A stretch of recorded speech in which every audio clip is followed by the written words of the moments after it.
Olá meus amigos, sejam bem-vindos a mais um vídeo do canal Eletromaker Brasil.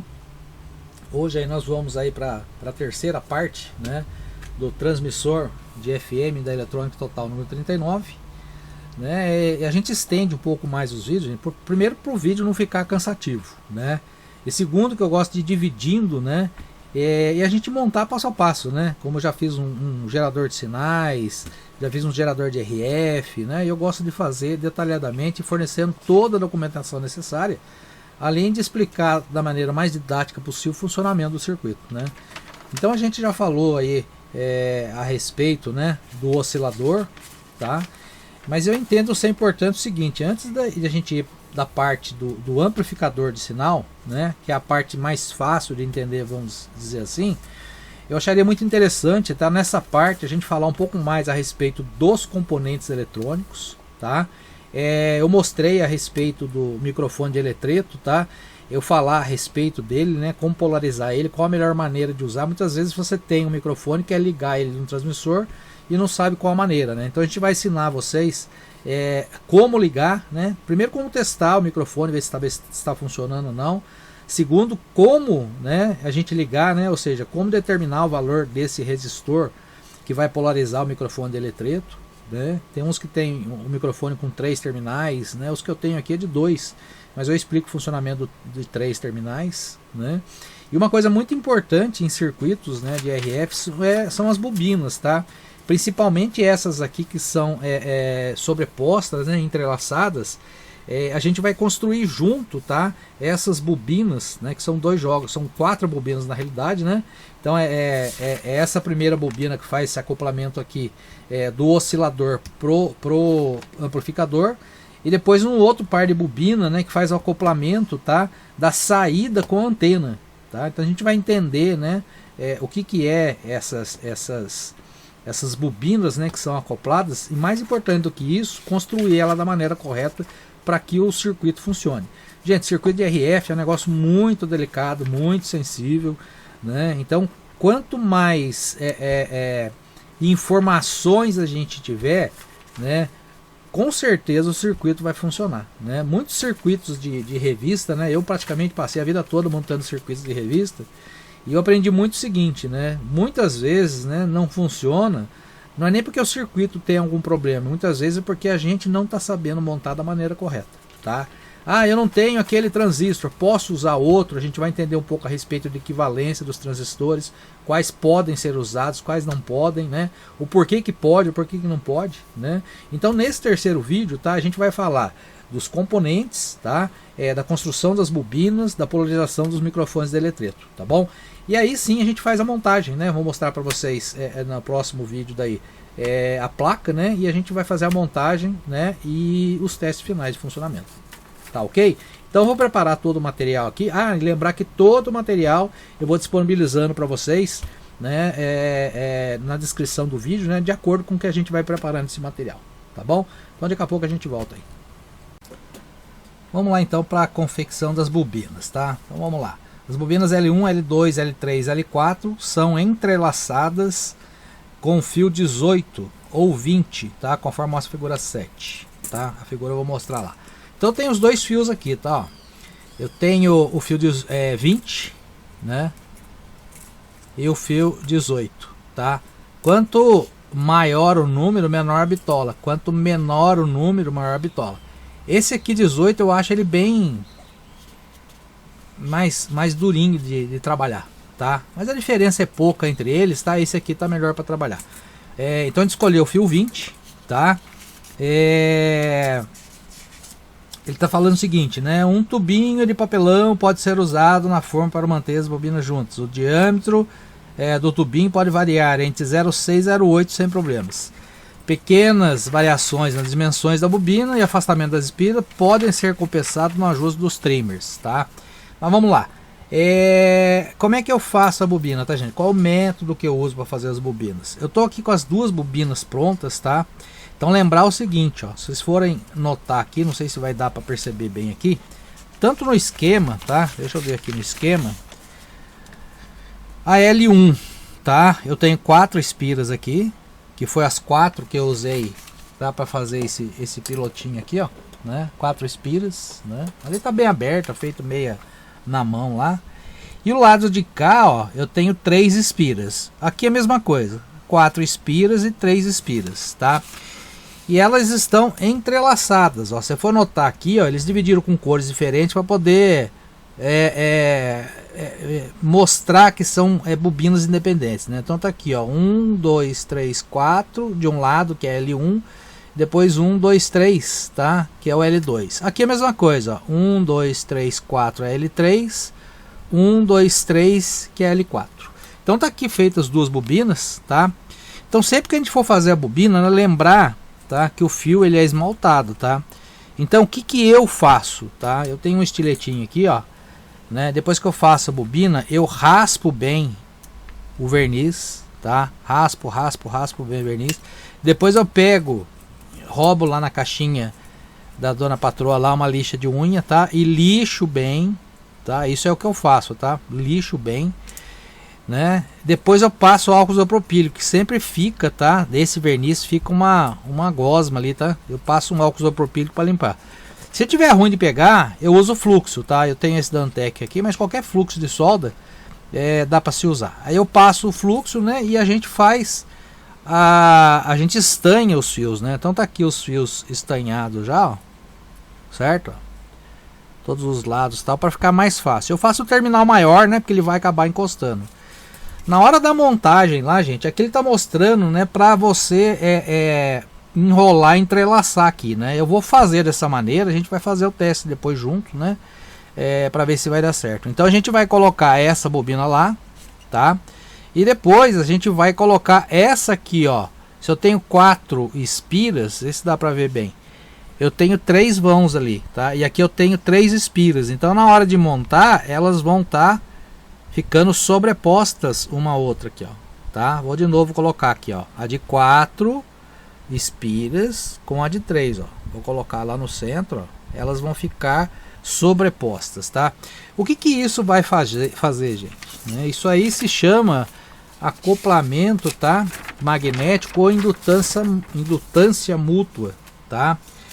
Essa bobina aqui, vou falar essa primeira aqui, analogia mesma, tá? Essa primeira bobina aqui, ela faz parte do circuito tanque, então ela vai oscilar numa certa frequência aqui, né, que vai determinar a frequência do meu transmissor. Mas a partir do momento que eu tenho a passagem de corrente aqui, ó, tá? Eu peguei um desenho aqui na internet para poder ilustrar. Vamos imaginar, tá, que aqui tá L1 e L2, da mesma maneira que tá aqui. Conforme tá passando a corrente aqui, ó, na bobina tá criando um campo magnético. Como elas estão acopladas, né, magneticamente, não existe uma ligação física entre as bobinas. Simplesmente, né, lembrar que ela é isolada, tá? Tem esse verniz, então se encostar aqui não há condução elétrica, tá? O que eu vou ter aqui é uma indução, tá, de uma bobina para outra, ou seja, o campo magnético gerado aqui vai transmitir para o outro campo magnético aqui. E da mesma maneira que a gente tem transformadores, tá, ele vai trabalhar da mesma maneira. Ou seja, eu vou ter uma tensão menor aqui, tá? Isso aqui é simplesmente um casamento de impedância, tá, gente? É um acoplamento entre uma etapa do transmissor e a outra etapa do transmissor. Ele vai transferir, tá, esse campo magnético para cá, que por sua vez vai transformar numa corrente elétrica, que por sua vez vai polarizar o transistor aqui, para que o sinal passe para o lado de cá. E depois esse acoplamento é feito, tá, daqui para lá, para fazer o casamento de impedância com a antena de transmissão, tá? Então tá aqui a bobina, né, as duas bobinas feitas, né? Como é que eu faço, gente, para ficar bonitinha assim, redondinha, tá? Isso é eu que faço, tá? Eu tenho bastante parafuso aqui, ó, e eu procuro ter alguns tamanhos diferentes, né? Então medindo aqui, tá? Lembrar que eu não vou medir por fora aqui, ó. Eu tenho que medir o canal aqui do parafuso. Essa aqui, ó, é 8 milímetros, tá? E como é que eu faço? Eu pego aqui o parafuso e ele tem ali, ó, as roscas ali, né? Então eu vou passando, ó, né? E vou enrolando, tá? Dentro da própria rosca aqui do parafuso aqui, ó, né? Depois dá até para você desrosquear aqui, ó, né? Não vai, isso não tira o verniz não, tá, gente? Mas só para mostrar aqui, ó, tá? Eu vou enrolando naqueles canais ali, ou seja, na rosca do parafuso, né? Eu só dei 2 voltas aqui, mas só para mostrar para vocês, ela fica perfeitinha, tá? Então, tá aqui, ó, feito, né? Evidentemente tem que puxar bem lá, fica o diâmetro certinho ali, né? Então, se você medir ali o diâmetro interno, então você vai ter ali os 8, né? 0,8 ali que ele tá pedindo de diâmetro interno da bobina. Então, eu uso parafuso, tá? Guarde esses parafusos aqui, eu uso eles de molde, né, vamos dizer, para enrolar as bobinas, né? Então ele sempre vai estar enrolando, ele vai ter um espaço, tá? Mas nada impede depois que eu aperte mais ou abra mais, né? Mas o diâmetro fica certinho, não pode olhar que o diâmetro fica certinho, tá? Quanto à bitola do fio, gente, né? Eu vou disponibilizar para vocês essa tabela aqui, ela é bem completa a respeito da bitola do fio, tá? Ou você tem um micrômetro, né, para conseguir medir a bitola do fio, né? Se você medir a bitola do fio, eu tenho aqui, ó, o diâmetro em milímetros, né? Um exemplo, o fio qual que eu usei aqui? O fio 20.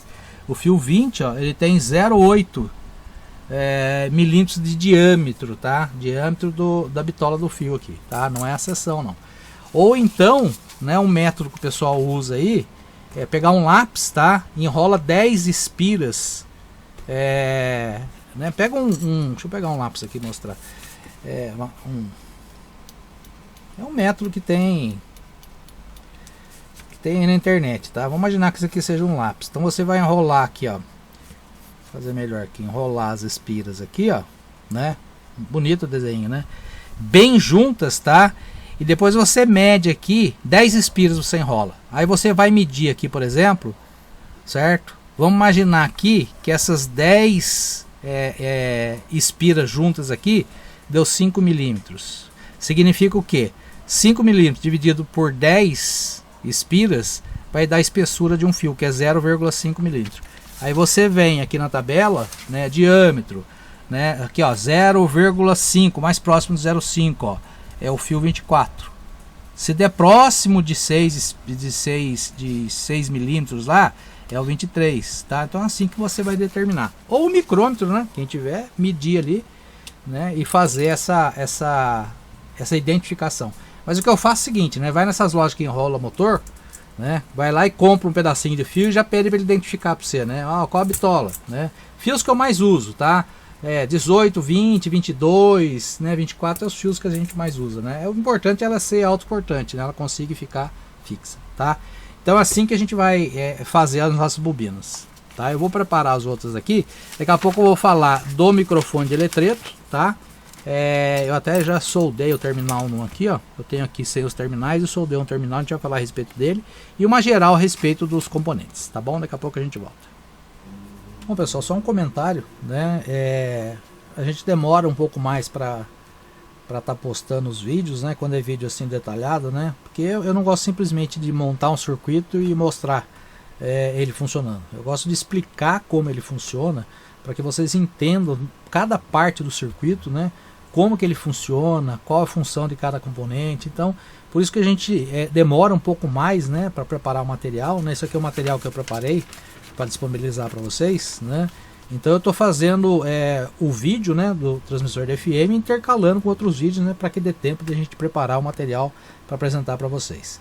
Então vamos lá, conforme prometido, microfone de eletreto, né? Como é que eles funcionam? Tá? Internamente, gente, é isso aqui, ó, que está dentro desse pontilhado aqui, né? Então eu tenho aqui as duas membranas e eu tenho um FET lá dentro, né? É um transistor de efeito de campo, né? Então o que acontece? Quando as ondas sonoras atingem o diafragma do microfone, que é isso aqui, ó, né? O acoplamento mecânico deforma o eletreto, fazendo com que as cargas variem e com isso a tensão aplicada no gate do transistor do FET. Então conforme a gente vai falando, isso aqui vai vibrando, vai gerando uma tensão e aplicando essa tensão no gate aqui desse FET, né? O resultado é que temos no transistor uma corrente que varia exatamente com a forma de onda incidente, ou seja, dependendo da forma de onda que chega, ele vai variar de acordo, né, com a intensidade e a variação do som. A sensibilidade é muito grande, né, graças também ao fato de que o transistor atua como amplificador. Então quando eu coloco esse som aqui no gate, tá, ele acaba atuando como um amplificador. Por isso a necessidade dele receber uma tensão de alimentação para que possa, né, polarizar o FET e ele passe a funcionar como amplificador. Outra coisa, os microfones de eletreto, tá, eles são omnidirecionais. O que é isso, né? São microfones que não tem nenhuma direção específica, né, para você falar nele, né? Ele consegue captar som de todas as posições, né? Todo do lado, em cima, atrás. Então ele não tem uma direção específica, né? Eu até coloquei aqui uma representação, né, de tipos de microfone, né? Tem um unidirecional, que ele só recebe som só de frente, realmente assim. O bidirecional, né, que são duas posições de receber, e o omnidirecional, que é de qualquer posição que ele recebe os sinais, ele capta os sinais para que possa amplificar. Identificação dos terminais, tá? Eu não tenho de 3 terminais, tá? Mas eu vou disponibilizar isso aqui para vocês e vou estar explicando aqui, tá? O negativo, tá? Ele é ligado junto com a carcaça. Ele tem um terminalzinho aqui, ó, né? Que ele é ligado junto com a carcaça. Então, para identificar qual que é o negativo, basta colocar aqui uma ponta do multímetro, né? Medindo condutibilidade aí, condução. Se ele apitar daqui para cá, porque esse é o negativo, tá? Ou seja, né? Ele tá interligado com a carcaça. E o outro que sobrou é o positivo, tá? No caso de 3 terminais, ele tem um negativo, tá? Tem um positivo separado só para o positivo e tem um outro sinal que é de saída, tá ok? Bom, eu tenho 3 tamanhos aqui só para mostrar, tá? Eu tenho o maior aqui, ó, tá? Ele já vem com os terminais aqui. Eu tenho o médio, tá? Que é o tamanho mais conhecido, né? E eu tenho um minúsculo aqui, tá? Até para soldar é difícil aqui, ó. É bem pequenininho, tá? Bom, para ligar ele, né? Eu preciso de uma tensão de alimentação, né? E eu preciso daqui de um capacitor, tá, de saída. Esse capacitor já está no circuito, tá? Deixa eu só mostrar aqui para vocês aqui, ó. Já tem esse capacitor no circuito, ó. Esse capacitor de 100 nano aqui no circuito é o capacitor que está aqui, ó, tá? Eu vou falar a respeito da função desse capacitor. Agora, quanto à alimentação, tá? Essa tabelinha, essa imagem que eu tirei lá numa página do Newton Sebraga, tá? Se eu for alimentar o microfone com 1,5 V, o resistor usado aqui vai ser de 1K, tá? 3 volts 2K2, 6 volts 4K7, 9 volts 8K2 e 12 volts 10K, tá? Eles vão limitar a corrente, tá? A corrente de consumo do microfone de eletreto, tá? Ela é menor que 0,5 miliamperes, né? Então é menor que 500 microamperes. E os resistores sugeridos naquela página lá, que eu acabei de mostrar, as correntes calculadas lá giram em torno de 1 a 1,5 mA. Né? Basta pegar aí a velha lei de Ohm, que é corrente igual a tensão pela resistência, né? Então se você pegar aqui tensão dividir pela resistência, tem um valor da corrente que vai circular. Dá em torno aqui, calculando todos eles aqui, de 1 a 1,5 mA. Tá? Agora o capacitor, tá? A função desse capacitor, primeiro, tá? Fazer o acoplamento aqui, né, da entrada do microfone, né, com a base aqui do transistor para que faça modulação, tá? Esse acoplamento, a função principal dele, né, primeiro é não deixar passar corrente contínua para cá, né, ou seja, quando eu estou polarizando aqui, ó, eu tenho uma tensão vindo aqui, ó, né? Então para não deixar essa tensão passar para lá, né, porque se passar a tensão, ela vai interferir na polarização aqui, a tensão DC, tá? Então só vai passar aqui corrente alternada, ou seja, o som, né, da voz, né, do instrumento que estiver captando, alguma coisa nesse sentido. Então é uma tensão alternada, porque o capacitor só deixa passar tensão alternada, corrente alternada, tá? Contínua não passa para não interferir na polarização de base aqui do transistor, tá? Então uma das funções é essa, e a outra função, tá, é um filtro, tá, porque é o seguinte, o capacitor ele consegue, né, fazer com que dependendo do valor que você usar, deixe passar frequências mais altas ou frequência mais baixa, tá? O capacitor depende da resposta de frequência, mais grave ou mais agudo. Valores menores tornam o som mais agudo, valores maiores tornam o som mais grave. Em média, tá? Como referência, isso é só uma referência, tá, gente? As frequências abaixo de 300 Hz são chamadas de frequências graves, e acima de 1000 Hz ou 1 kHz são chamadas de aguda. E o que fica entre 300 e 1K nós chamamos de médio. Então, para valor inferior a 1 microfarad, tá, seu áudio fica mais agudo. E se superior a 4,7 microfarad, vai ficar mais grave. E entre 1 e 4,7 eles estariam dentro dos médios. Tá? Mas o que é grave, médio e agudo? Tons agudos, também chamados de tons altos, são aqueles que apresentam vibrações rápidas, cujos valores giram a partir de 1000 Hz. Os médios são aqueles que encontram entre tons agudos e graves. Grande parte dos instrumentos musicais e das vozes se encontram dentro dessa faixa de nível de frequência. E os graves, também chamados de tons baixos, são aqueles que apresentam vibrações lentas, cujos valores estão abaixo de 300 Hz. Tá? Eu coloquei aqui algumas fórmulas, tá? Só para vocês entenderem que a reatância capacitiva, ou seja, a resistência à oposição à passagem da corrente em corrente alternada, ela varia em função da frequência, né? Então, se eu colocar uma frequência mais alta, o meu XC fica menor. Se eu colocar uma frequência mais baixa, ele vai ficar maior, tá? Por isso, ele varia o que deixa passar de frequência alta e baixa. Então, só para vocês brincarem um pouco com as fórmulas aqui, tá? Agora, antes de falar a respeito dos componentes, tá? Eu vou mostrar um negócio aqui para vocês no osciloscópio. Bom, eu soldei aqui nos terminais, tá? Só para poder mostrar para vocês. Então, tá aqui, ó. Esse é o terra, o negativo. Deixa eu colocar aqui o negativo, né? Do positivo eu saio a polarização. Estou usando um resistor aqui de 10K, que eu vou usar 12 volts. E um capacitor do mesmo pino, tá? Onde vai ter a saída aqui. O que eu vou fazer? Eu vou ligar ele no osciloscópio, tá? Para vocês verem aqui ele funcionando, né? Então vamos lá. Vou colocar o negativo aqui, ó. A saída do som vou jogar no osciloscópio. Vou alimentar ele, o negativo aqui. E vou alimentar ele aqui. Estou alimentando ele com 12 volts. Deixa eu virar aqui. Estou alimentando ele com 12 volts. Vou ligar. Ó. Então vocês vão ver. Ó, eu estou falando aqui. Ó, olha lá a frequência modulando, né? E eu estou bem...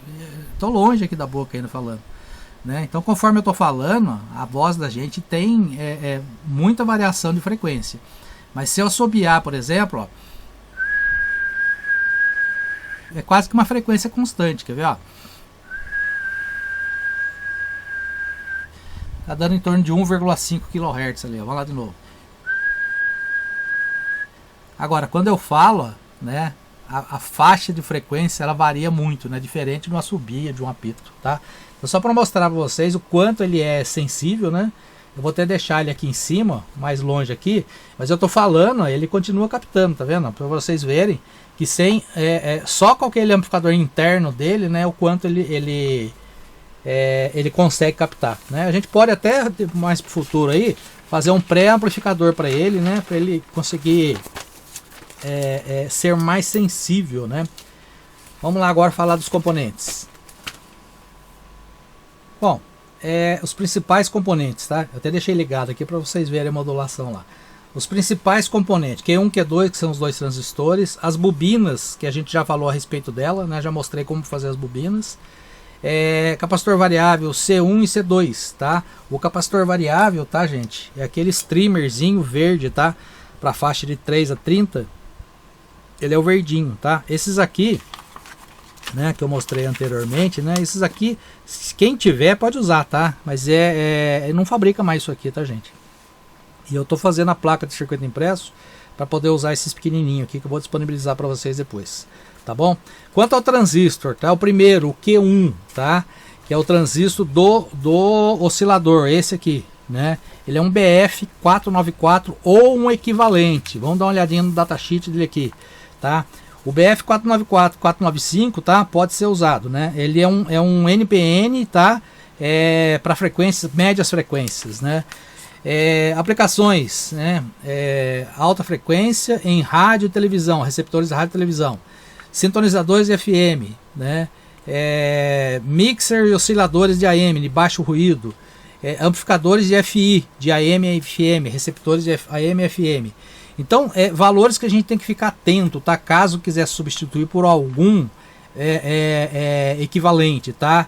A tensão coletor base, tá? Em torno de 30 volts, tensão coletor emissor em torno de 20, tá? E corrente de coletor em torno de 20 mA. Um ponto interessantíssimo, né? Tem que ter atenção. Frequência de transição, a frequência de trabalho dele aqui, ó, o mínimo 120 MHz, tá? O FM de 88 a 108, então tá dentro do que a gente precisa, tá? Então tá aqui, ficar atento a isso aqui, tá? Esses são os principais pontos, tá? Pra gente estar atento aí, tá? No caso do BF 494 ou 495, tá? O BD 135, tá? Tem muito se fala a respeito de construir transmissor de FM com BD 135, tá? Então tem aqui, ó, 135, 137, 139. Então tá aqui, transistores de potência NPN, tá? Que é o segundo transistor aqui, ó, que é a parte da amplificação aqui do nosso transmissor. Tá? Vamos lá, os dados dele. BD 135, tá? Ele tem 45 volts, mas eu posso usar o 137 e o 139, tá? Que é a tensão coletor, base. Tensão coletor emissor, tá? 45, 60 e 80. Também posso usar qualquer um dos três. Corrente de coletor, 1,5 ampere. Então qualquer um deles pode usar, né? Para que é a aplicação? Estágios, drivers, né? E amplificadores de alta frequência em circuitos de televisão.